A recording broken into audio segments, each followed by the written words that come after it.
आज हम लोग बिहार बदलाव यात्रा से संबंधित कुछ जानकारी शेयर करेंगे आप लोगों से। और जो ये अभी का घटनाक्रम चल रहा है बिहार में, जिन लोगों ने अपने आप को समझाया था जनता के बीच, अपनी एक चरित्र और चेहरा दिखाया था कि हम बहुत पाक साफ और भुले हुए लोग हैं, उन लोगों का जब अभी फाइलें खुली है और एक एक करके उनके ऊपर जब भ्रष्टाचार के आरोप लगने चालू हुए हैं तो सबकी ज़बानें एकदम बंद हैं।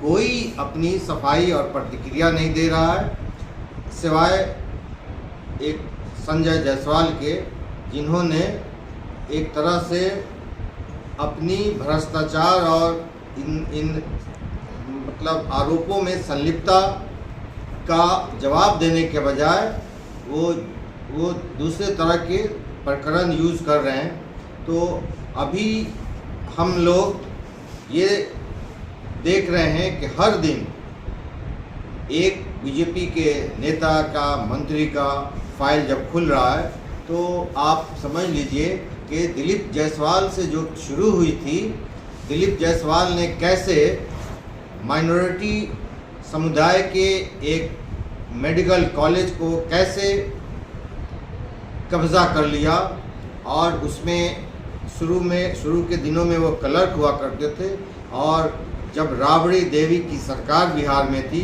उस समय उन्होंने उस कॉलेज पे सरकार के सहयोग से कब्ज़ा कर लिया और आज उसके मालिक बने हुए हैं। कॉलेज के जो संस्थापक थे उनकी हत्या हो गई और आज उनका परिवार कोर्ट में गुहार लगा रहा है। जनसुराज उनकी मदद के लिए अलग से उसमें अपना लीगल एडवाइस दे रहा है ताकि न्याय मिल सके। ये कहानी अभी चल ही रही थी, तब तक कि फिर अशोक चौधरी की कहानी आ गई। अशोक चौधरी की कहानी लोगों को सबको पता है, कैसे उन्होंने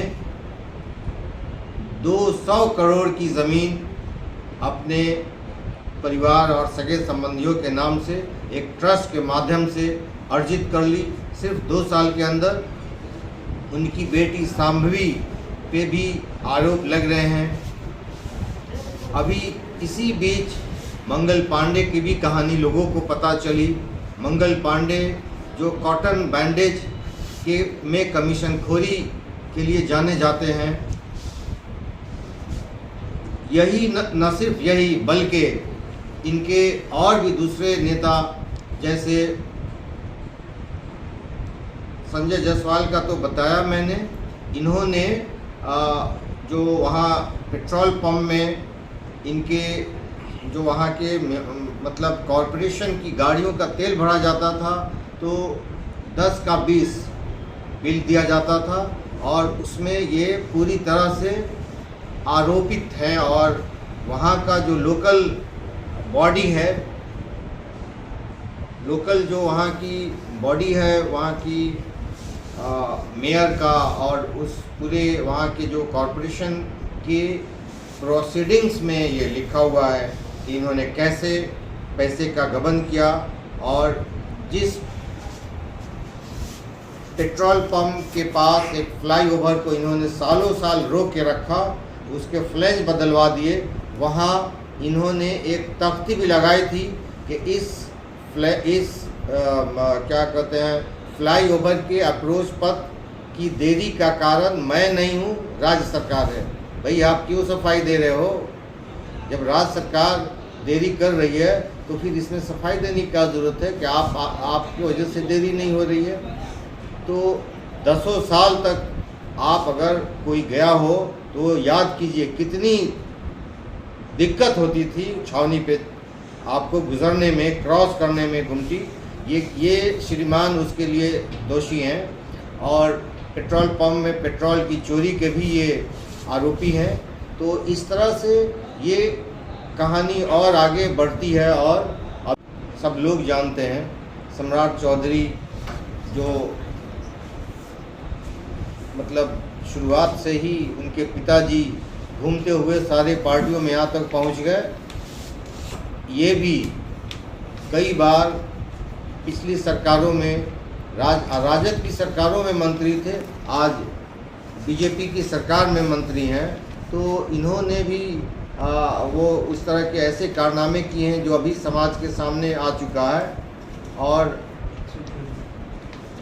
इसी बीच जब हम लोग अभी पदयात्रा पे चल रहे हैं, तो पदयात्रा हमारी यहाँ से शुरू होकर के बंजरिया प्रखंड से शुरू होकर के अभी उसी के नदी के उस पार के कई पंचायतों में आज का हमारा भ्रमण कार्यक्रम है। और फिर उसके बाद हम छौड़ा दानों में जाएंगे। पदयात्रा बदलाव यात्रा हमारी छौड़ा दानों प्रखंड में पहुंचेगी और छौड़ा दानों प्रखंड से होते हुए बनकटवा, जो नरकटिया विधानसभा का सबसे दुर्गम और कम विकसित एरिया है, इलाका है, वहाँ हम लेकर के पहुँचेंगे। पदयात्रा ये हमारा 6 दिन का कार्यक्रम है, जहाँ हम लोगों से मिलकर के उनको जागरूक करते हैं, उनको बताते हैं कि क्यों राजनीतिक बदलाव चाहिए। आप पिछले 20 सालों से बंधुआ मजदूरी करते रहे हैं। 3 पार्टियों का जो अभी तक का यहाँ का शासनकाल रहा है, बहुत ही निराशाजनक रहा है। विकास के कोई काम नहीं हुए हैं और विकास तो छोड़िए, विकास से तो बहुत मतलब लोग अब समझ नहीं पा रहे हैं कि यही ज़िंदगी है। उनको ऐसा लगने लगा है कि अब इसमें कुछ बदलाव नहीं हो सकता है। इतने निराश हो गए हैं लोग। तो इसी पृष्ठभूमि में जनसुराज का उदय होता है और 2022 में, और ये अभियान अब आज घर घर पहुंच चुका है। और लोग भी, खास तौर पे जितने नौजवान हैं, इन्होंने सारे बंधन तोड़ दिए हैं और ये पूरी तरह से इस बार बदलाव के लिए तैयार हैं।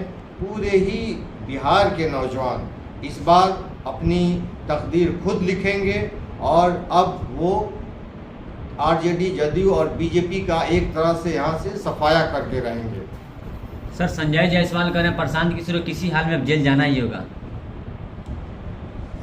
संजय जायसवाल बड़ी बड़ी बातें करते हैं और जब चुनाव आता है तो मोदी जी के नाम पे वोट मांगते हैं। काम क्या किया है उन्होंने विकास का?